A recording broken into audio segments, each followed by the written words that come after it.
اعوذ باللہ من الشیطان الرجیم بسم اللہ الرحمن الرحیم۔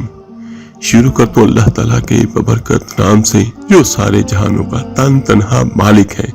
اور اپنے بندوں پر بہت مہربان ہے۔ السلام علیکم ورحمۃ اللہ وبرکاتہ۔ میرے عزیز بھائی بہنوں اور بچوں، آج کی ویڈیو اس لحاظ سے بہت اہم ہے کہ اس ویڈیو میں آپ کو فطرانے کے بارے میں بیان کروں گا کہ فطرانہ ہے کیا اور کب دینا چاہیے اور کس کو دینا افضل ہے اور یہ ہے کتنا۔ اصل میں فطرانہ اللہ تعالیٰ کی طرف سے غریب لوگوں کے لیے ایک چھوٹی سی خوشی ہے۔ لوگ عام طور پر آخری عشرے میں صدقہ فطر ادا کرتے ہیں جسے ہم لوگ فطرانہ بھی کہتے ہیں۔ یہ اصل میں روزوں کی زکوٰۃ ہے اور یہ زیادہ بہتر ہے اور افضل ہے کہ یہ فطرانہ ہم پہلے 10 روزوں میں ادا کر دیں۔ باقی یہ عید کی نماز سے پہلے کسی بھی وقت ادا کر سکتے ہیں، لیکن جس طرح میں پہلے آپ کو بیان کر چکا ہوں کہ کسی کو کس وقت دینا زیادہ افضل ہے، تو آپ نہ تو عید کی نماز کا انتظار کریں بلکہ جتنا زیادہ ہو سکتا ہے جلدی آپ اس کو دے دیں، کیونکہ جس کو آپ دیں گے اس کے اپنے بھی کچھ ارمان ہوں گے، کچھ اس کے پروگرام ہوں گے، تو یہ نہ ہو کہ وہ بیچارہ بھی عید کی نماز تک بیٹھا رہے، کیونکہ اللہ تعالیٰ نے یہ غریب لوگوں کے روزے اچھے گزرے، ان کی عید اچھی گزرے،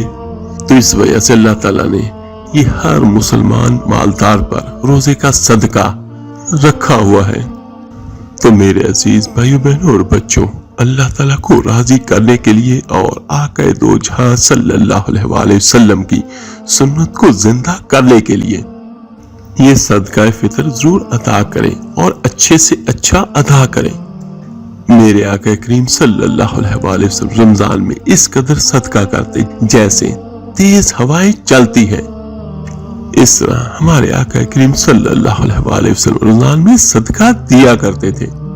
اور اس کے بارے میں ایک بات میں کلیئر کر دیتا ہوں کہ کچھ لوگ چھپا کے دیتے ہیں اور کچھ لوگ اعلان دیتے ہیں، تو ان دونوں کا فائدہ کیا ہوگا؟ ایک بات یاد رکھیے گا کہ جس طرح چھپا کے صدقہ کرنا افضل ہے، تو بعض دفعہ لوگوں کے سامنے صدقہ کرنا بھی افضل ہوتا ہے۔ اس کی وجہ کہ جب آپ صدقہ دیں تو اس کو دیکھ کر دوسرے بھی صدقہ کریں۔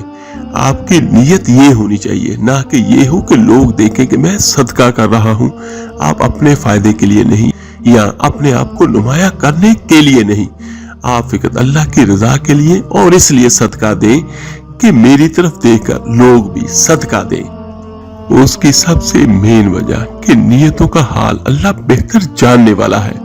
اور جو اللہ کی رضا کے لیے چاہے چھپا کے دے گا چاہے اعلان دے گا تو اللہ تعالیٰ یقیناً اس کو بہترین اجر عطا کریں گے۔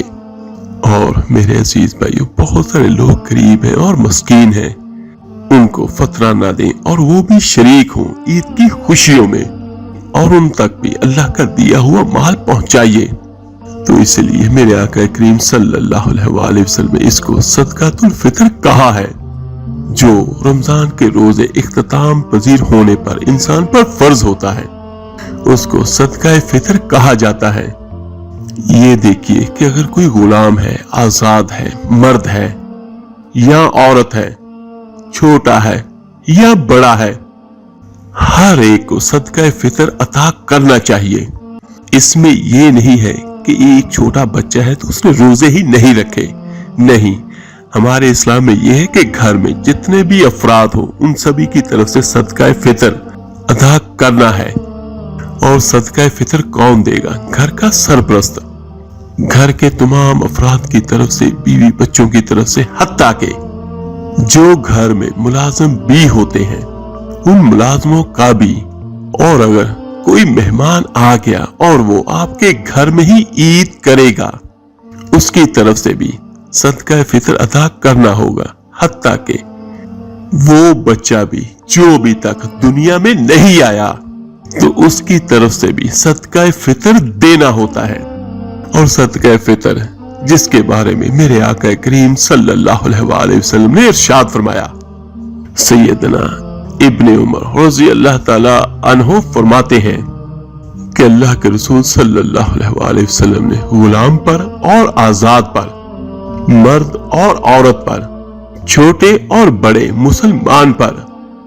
1 سا کھجوروں کا یا 1 سا جو کا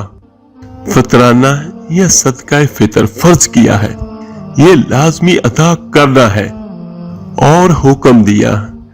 کہ عید کی نماز پڑھنے سے پہلے اس کو ادا کیا جائے۔ صحیح بخاری اور صحیح مسلم کی یہ روایت بیان کرتی ہے کہ عید کی نماز سے پہلے کہ جب لوگ عید کی نماز پڑھنے جا رہے ہوں تو اس سے پہلے اس کی ادائیگی ضروری ہے۔ 1 سا جو آج کل کے اعتبار سے 2 سیر اور 11 چھٹاک بنتا ہے۔ اتنی گندم یا اتنے جو یا تو وہ نکال دیں، اور یہ ضروری نہیں ہے کہ آپ یہی دیں، ہاں آپ اس کے برابر کی نقدی بھی ادا کر سکتے ہیں۔ اور فطرانہ کس کو دیا جائے گا؟ فقراء کو دیا جائے گا، یہ فطرانہ مساکین کو دیا جائے گا۔ اور ایک بات اس پہ یہ بھی ضروری نہیں ہے کہ اگر جس اللہ کے بندے اللہ کی بندی پر زکوٰۃ فرض ہو یا نہ ہو تو پھر وہ دے، نہیں، یہ ہر اللہ کے بندے مسلمان مرد و عورت پر فرض ہے، ہاں سوائے اس کے کہ جس کے پاس 1 دن کا بھی کھانا اور پینا نہیں ہے، اس پر فطرانہ فرض نہیں ہے، کیونکہ وہ تو لینے والا ہوگا، دینے والا نہیں۔ میرے آقا کریم صلی اللہ علیہ وسلم نے مزید فرمایا، گھوڑے پر زکوٰۃ نہیں، کسی کے پاس غلام ہے تو اس کی زکوٰۃ نہیں، لیکن غلام کی طرف سے فطرانہ ضرور دے گا۔ میرے آقا کریم صلی اللہ علیہ وسلم نے یہ فرض کیا تو اس کی حکمت کیا ہے؟ میرے آقا کریم صلی اللہ علیہ وسلم نے صدقہ فطر کو فرض قرار دیا کہ روزے دار نے جو 30 روزے یا 29 روزے رکھے، کوئی غلط بات ہو گئی، کوئی بےہودہ گوئی کر بیٹھا، تو اس کو پاک کرنے کے لیے اور مسکینوں کے کھانے کا بندوبست کرنے کے لیے اس صدقے کو لازم قرار دیا۔ یعنی کہ یہ دیکھیے کہ جس اللہ کے بندے یا اللہ کی بندی کے روزے میں کوئی کمی رہ گئی ہو، کوئی بات منہ سے نکل ہی جاتی ہے، انسان ہے، بشر ہے، غلطی کا پتلا ہے، اور یہ بھی فرمایا میرے آقا کریم دو جہاں صلی اللہ علیہ وسلم نے، جو بندہ یا بندی عید پڑھنے کے بعد صدقہ دے گا اس کا صدقہ فطر ادا نہیں ہوگا اور وہ عام صدقہ ہوگا، یعنی وہ عام صدقے میں شمار کیا جائے گا۔ یعنی جو اللہ کا بندہ یا اللہ کی بندی عید کی نماز سے پہلے اس کو ادا کرے گا تو اس کا صدقہ فطر ادا ہوگا اور اس کے روزے اللہ تعالیٰ کی بارگاہ میں اللہ کی رحمت سے ضرور قبول ہوں گے، اور جو نہیں ادا کرے گا یا عید کی نماز کے بعد ادا کرے گا تو اس کا صدقہ فطر ادا نہیں ہوگا۔ میرے آقا کریم صلی اللہ علیہ وسلم نے فرمایا، جو نماز عید پڑھنے سے پہلے ادا کرے گا اس کی تو ادائیگی ہو جائے گی، اور جو بعد میں کرے گا اس کا عام صدقہ ہے۔ اور لوگ بتاتے بھی ہیں اور اخباروں میں بھی آتا ہے، ٹی وی نیوزوں پر بھی آتا ہے کہ 2 سیر کے برابر اور اس سے زیادہ کہ 2 سیر اور 11 چھٹاک گندم، تو آج کے لحاظ سے جو اس کا ریٹ بنتا ہے اس حساب سے آپ ادا کر دیں۔ اگر آپ گندم کے حساب سے بھی دے دیتے ہیں تو حکم پورا ہو جاتا ہے، لیکن میں آپ کو